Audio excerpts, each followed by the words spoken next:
किस पुण्य के कारण द्रौपदी की लाज बचाने आए श्री कृष्ण, सच जानिए। किस कर्म का फल था द्रौपदी की, आपको नहीं पता होगा। रक्षा द्रौपदी ने क्या किया था जो भगवान को आना पड़ा।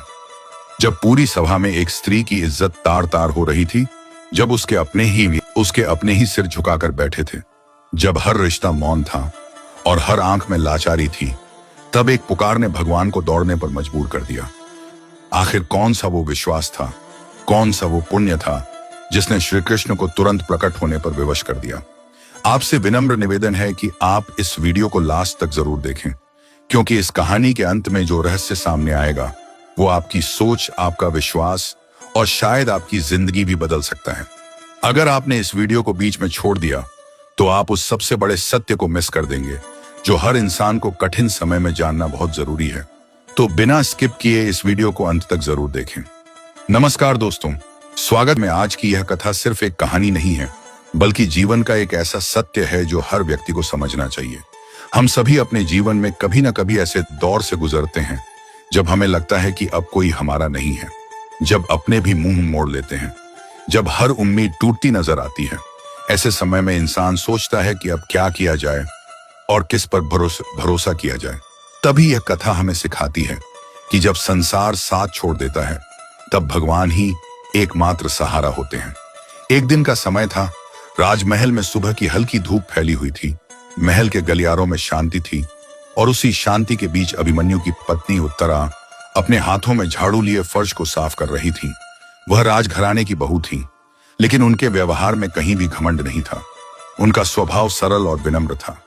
तभी वहां माता द्रौपदी आई और स्नेह से उनके सिर पर हाथ फेरते हुए बोली, पुत्री, जीवन में चाहे कितनी भी बड़ी विपत्ति क्यों ना आ जाए, कभी भी अपने किसी रिश्तेदार की शरण में मत जाना, सीधे भगवान की शरण लेना।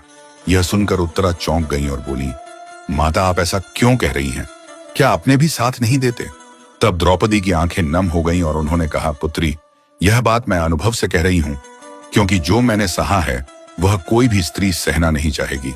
द्रौपदी ने आगे कहा, जब कौरवों और पांडवों के बीच जुए का खेल हुआ तो मेरे पति एक एक करके सब कुछ हारते चले गए, राज्य, धन, वैभव, यहां तक कि स्वयं को भी।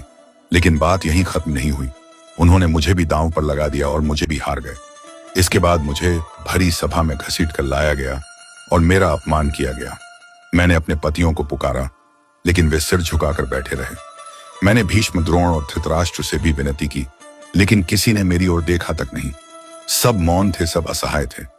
द्रौपदी ने कहा, उस समय मुझे समझ आया कि इस संसार में कोई भी सच्चा सहारा नहीं है। जब अपने भी साथ छोड़ दें, तब केवल भगवान ही बचते हैं। तब मैंने दोनों हाथ उठाकर पुकारा, हे श्री कृष्ण, अब आपके सिवा मेरा कोई नहीं है, मेरी लाज बचाइए। उसी क्षण द्वारका में श्री कृष्ण व्याकुल हो उठे और रुक्मिणी से बोले, मेरी प्रिय भक्त संकट में है। रुक्मिणी ने कहा, तो आप तुरंत जाइए। श्री कृष्ण बोले, जब तक वह मुझे पुकारेगी नहीं, मैं नहीं जा सकता। लेकिन जैसे ही वह मुझे सच्चे मन से याद करेगी, मैं उसी क्षण पहुंच जाऊंगा। और जैसे ही द्रौपदी ने पुकारा, उसी क्षण चमत्कार हुआ। उसकी साड़ी बढ़ती चली गई और दुर्योधन थक कर हार गया। द्रौपदी की लाज बच गई और भगवान ने अपने भक्त की रक्षा कर ली। इस कथा से हमें एक बहुत बड़ी सीख मिलती है कि जीवन में चाहे कितनी भी कठिन परिस्थिति क्यों ना आ जाए, हमें अपना विश्वास नहीं खोना चाहिए। अपने साथ छोड़ सकते हैं, रिश्ते टूट सकते हैं, लेकिन भगवान कभी साथ नहीं छोड़ते। जब हम सच्चे मन से उन्हें पुकारते हैं तो वे हर हाल में हमारी सहायता के लिए आते हैं। अगर इस कहानी ने आपके दिल को छुआ हो तो वीडियो को लाइक करें, शेयर करें और चैनल को सब्सक्राइब जरूर करें। कमेंट में लिखें, जय श्री कृष्ण। जब हर रिश्ता टूटने लगे, जब हर अपना छूटने लगे, तब एक नाम जो दिल से लो, हर रास्ता खुद ही बनने लगे। ना धन साथ देता है, ना कोई यार साथ निभाता है। अंधेरे में बस कृष्ण नाम ही राह दिखाता है। श्री कृष्ण गोविंद, हरे मुरारी, हे नाथ नारायण वासुदेव।